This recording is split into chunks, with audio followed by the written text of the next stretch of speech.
What's up, BLM? We back again with another video today. I got my partner Bristol right beside me, and I got a special guest. Her name is Miss Lauren Keaton. We actually did an interview with her sister maybe about 2 or 3 weeks ago. We actually did an interview with her mother that's actually dropping tonight. She's a realtor, so y'all go check that video out tonight as well. We brought Miss Lauren on the show today simply because she got a lot going on, y'all. How old are you, Lauren? How old? Yeah, how old are you right now? I will be 23 next week. 23, and I didn't want to ask her to be disrespectful. It's the fact that she got so much going for herself at an early age that it's kind of impressive. She does what? She's a notary. She's an assistant funeral director in training right now, and then she does a host of other things. Man, she got some things in her bag that she ain't gonna tell us right now. But I really brought you on here, Lauren. I want to ask you, what made you think about becoming a funeral director? Well, this is a story that I tell everybody. When I was around 6, 7, my Uncle Bobby passed away back in 2006. Right. And that was the first funeral that I could actually know exactly what it was at the age I was. At first, of course, dead body that I seen, and that just drawn me to it. And that's what I always been wanting to do. I have been wanting to do other things such as criminal justice, just of course owning my own business. But then after I went to my first funeral and actually knew what it was, I've been wanting to do that ever since. Okay. So that's the backstory of how you decided to become a funeral director. And I want to ask you a few questions. If one was to think about becoming a funeral director, what are the requirements? Your schooling, training, certifications, classes, all of that. Okay, the requirements to become a funeral director, which I encourage everyone to, because it is a need. It's something you truly have to have a passion for. But the requirements is, don't listen to everybody. If you ask somebody off the street, the requirements are, of course, because I have got told wrong. At first, I thought that you had to have a regular general education degree, associate's degree at first. That's why I didn't go directly to it after high school. I went to Winston-Salem State to get my business degree because I thought I had to have a degree before I start the funeral degree.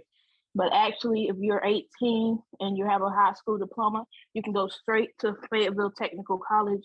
In Fayetteville, you can do it all online, or you can do it, of course, there in Fayetteville. They have a funeral service program for funeral directors. That is the only school in North Carolina that you can take classes at to become a funeral director. It's a simple, you can do like a 1 year or a year and a half diploma program where you can get your NC funeral director diploma. That's what I have done. And then I'm going back right now and starting my embalmer classes. And once I get done with those, I will have my official funeral service, the associate's degree. Got you. So you said the only school that does it in North Carolina, you said it was Fayetteville University? Fayetteville State. Fayetteville State. No, not state. Technical Community College. Okay, it's a community college that you have to go to. And you said the process about a year and a half? Yep, that's just for the NC funeral director diploma. And it takes about 2 years for the funeral service degree, associate's degree in mortuary science. And that's that you will be a funeral director and an embalmer. Okay. What did you just get done getting? Was it the I just got done with the NC funeral director diploma. So that was a year and a half process. Yes. And now this summer I will be taking my funeral boards exams. Right. Which is 3 state exams. And then after that I will be a funeral director. Okay, got you. Now I did talk to you briefly. What is it, about a couple? I want to say about a month or 2 ago. You said you were going to start your own funeral business and actually North Carolina. You still thinking about that? Yes, I am still thinking about that, of course, because Statesville is my home. Right. It's where I grew up. I always been in Statesville. It's because I feel like Statesville actually needs a fresh new funeral home. Right. just because of the funeral homes here are traditional, and older folk are running it. Right. Nothing towards the older folk, of course. I always respect my elders, but now we're in a whole new generation of young people. Young people are having to bury their parents and grandparents even. And now they just need some new choices, some Right. new modern choices. And that's what I wanted. Also, I would like, the reason why I wanted to do that too is because even in death, we're segregated. I worked at an all Black funeral home, and Mhm. I loved it. But then I transitioned into a all white funeral home where I am the only Black person, African American person working there, and they're very different. They're very different. But I want to open up a funeral home where anybody can come in and Right. any family can get served the right way. All different races. You know, that's one thing I ain't know. Yep. What is it? Rufflum and Bingram? Rutledge. Yeah, Rutledge.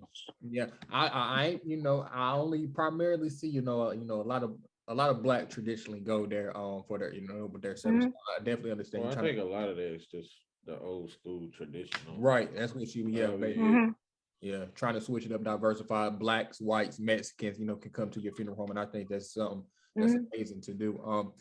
How do you feel? I don't want to really say what. How do you feel when clients come to your funeral home, like with life insurance policies? Like, how do you necessarily take that into consideration? Like, how one against, with the burial, with the memorial service and all of that. Life insurance is definitely a good thing to have, just because of how much just burying someone now costs. The and how much is a whole lot. I cannot speak on prices. I cannot speak on prices. I will lose my license for that. But you can go walk in any funeral home, and if you go in there and ask for a price list, they have to give it to you. Mm-hmm. It was required for them to give it to you if you walk in there and ask for a price list. But nowadays, people are mainly asking for cremation other than burial. Cremation is being more and more common than traditional burial. Yeah. But back to your question about the life insurance, I highly recommend it. If people spend their money on anything, but you should have life insurance. Definitely. And even if it's not life insurance on yourself, get some on your parents if they don't have it. So whenever they do, everybody has their day to pass away. And whenever they do pass away, make sure you get some life insurance on your parents if they don't have it, just so you won't be so stressed out during that time to come up with thousands and thousands and thousands of dollars that you have to come up with right as you arrange it. Right.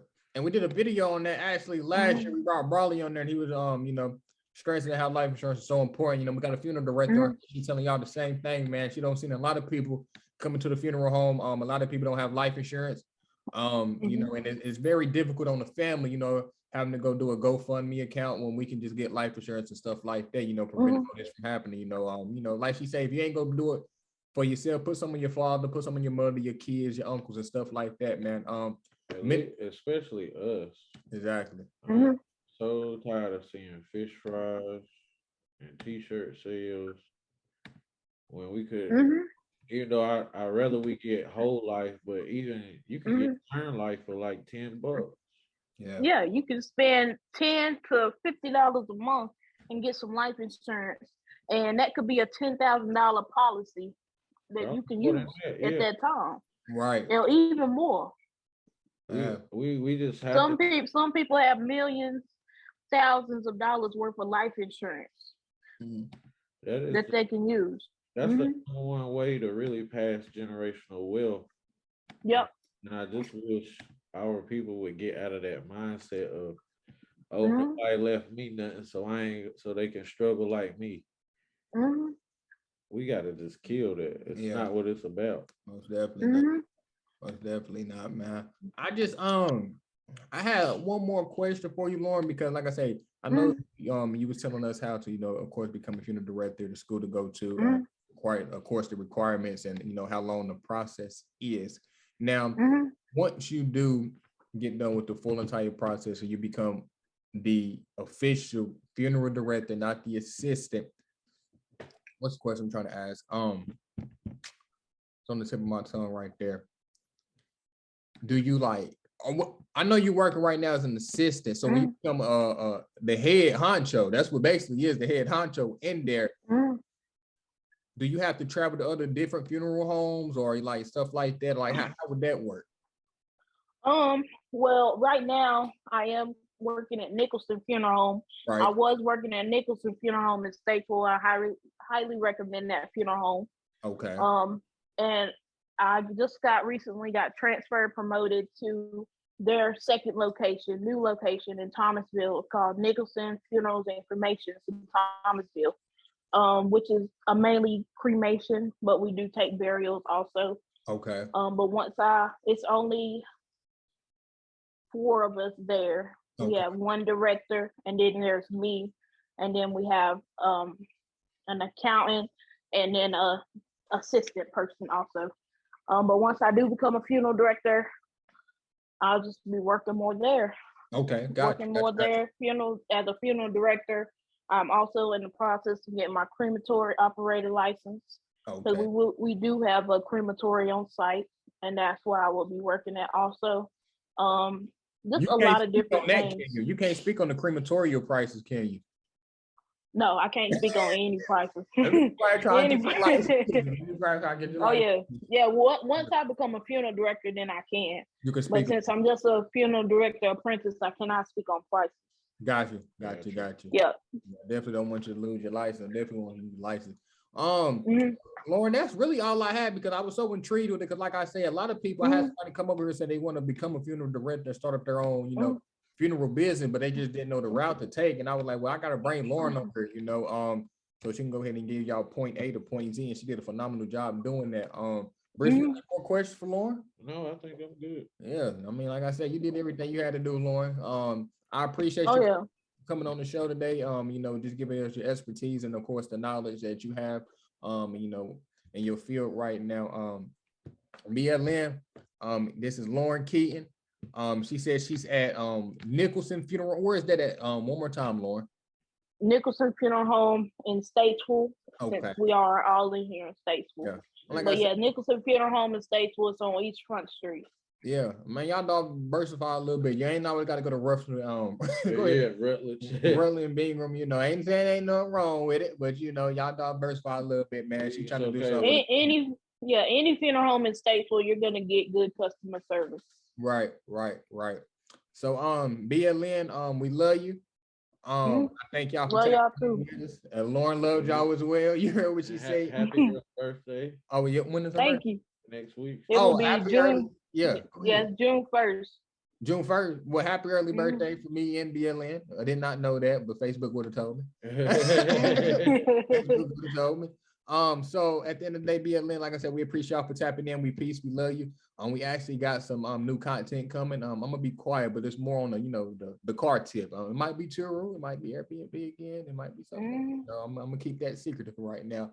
But BLN, peace. We love you until next time.